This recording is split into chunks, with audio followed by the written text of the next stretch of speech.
নিজেকে জানো তুমি কতটা মোবাইলে আসক্ত। আজকের এই ভিডিওটা সম্পূর্ণ দেখবা, তাহলে তুমি নিজের ক্ষতি এবং ভালোর দিকটা বুঝতে পারবা। তো ভিডিও শুরু করার আগে ছোট্ট একটা রিকোয়েস্ট, যদি এই চ্যানেলে নতুন হয়ে থাকেন অবশ্যই চ্যানেলটা সাবস্ক্রাইব এবং ভিডিওতে একটি লাইক করে দিবেন। তো চলেন মূল ভিডিওতে যাওয়া যাক। ধরো তোমার হাত ব্যথা করছে, মাকে গিয়ে বললে, অমনি মা মুখ ঝামটি দিয়ে বললেন, সারাদিন মোবাইল নিয়ে থাকলে তো হাত ব্যথা করবেই।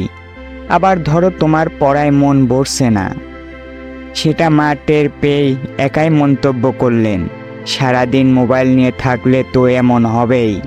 ব্যাপারটা এমন, বাসায় একটা কাচের প্লেট ভাঙলেও তোমার মা সেটার সঙ্গে তোমার মোবাইল চালানোর সম্পর্ক জড়িয়ে ফেলে।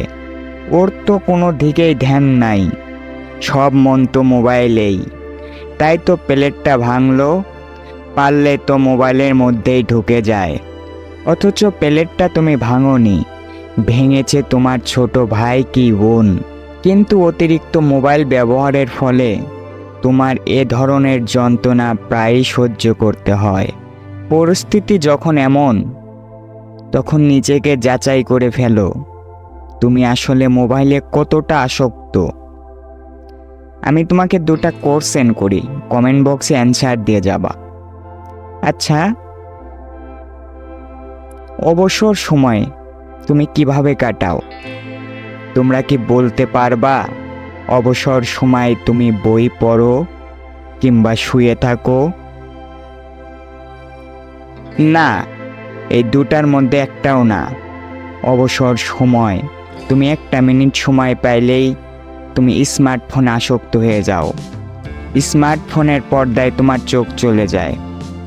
যদি তোমার অ্যান্সার হয় এই দুটা, তুমি অবসর সময় মোবাইল নিয়ে পড়ে থাকো, তুমি অবসর সময়ে কখনো বইয়ের দিকে খেয়াল রাখো না, তাহলে তুমি ক্ষতির মুখে চলছো। 2 নম্বর কোশ্চেন, মনে করো তোমাকে এমন একটা জায়গা নিয়ে যাওয়া হচ্ছে, তুমি টাকার অভাবে কিংবা কোনো সমস্যার কারণে তুমি সেই জায়গা যেতে পারছো না, কিন্তু সেই জায়গা যাওয়াটা তোমার খুবই প্রয়োজন, তুমি যেতে চাচ্ছ। কেউ যদি তোমাকে বলে তোমাকে সেই জায়গা পৌঁছে দিবে একটা শর্তে, সেখানে যাওয়ার জন্য তোমাকে কোনো ইলেকট্রনিক ডিভাইস অর্থাৎ মোবাইল ফোন নেওয়া যাবে না, ইউজ করা যাবে না, তোমার উত্তর কি হবে? তুমি নিশ্চয় বলবে যে না, আমি ইলেকট্রনিক ডিভাইস ছাড়া, মোবাইল ছাড়া যেতে পারবো না।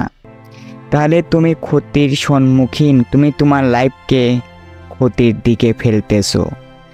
আর যদি তোমার উত্তর হয় এরকম, ঠিক আছে মোবাইল কোনো বিষয় না, আমি মোবাইল ছাড়াই সেই জায়গায় পৌঁছাতে চাই, তাহলে আমি বলবো ব্রাদার তুমি ঠিক পথে আসো। কিন্তু তোমার উত্তর যদি হয় তুমি ইলেকট্রনিক ডিভাইস ছাড়া সেখানে যেতে পারবা না, তাহলে মনে করো তোমার শত্রুকে আমি পেয়ে গেছি। মোবাইল, হ্যাঁ, যেন তোমার 2 চোখের বিষ। তুমি মোবাইল থেকে এতটাই দূরে থাকো যে তোমার সঙ্গে যোগাযোগ করাটাও যেন অনেক সময় মুশকিল হয়ে যায়। আবার কেউ মোবাইল ফোন ব্যবহার করছে, সেটা দেখে তোমারও যে মোবাইল ফোন ব্যবহার করতে হবে এমনটা না। এমনও তো হতে পারে তোমার পাশে যে অপরজন মোবাইল ফোন ইউজ করছে বা ব্যবহার করছে, তার গুরুত্বপূর্ণ কাজ থাকতে পারে, সে নিজেকে নিয়ন্ত্রণ রেখে মোবাইল ফোন ব্যবহার করছে।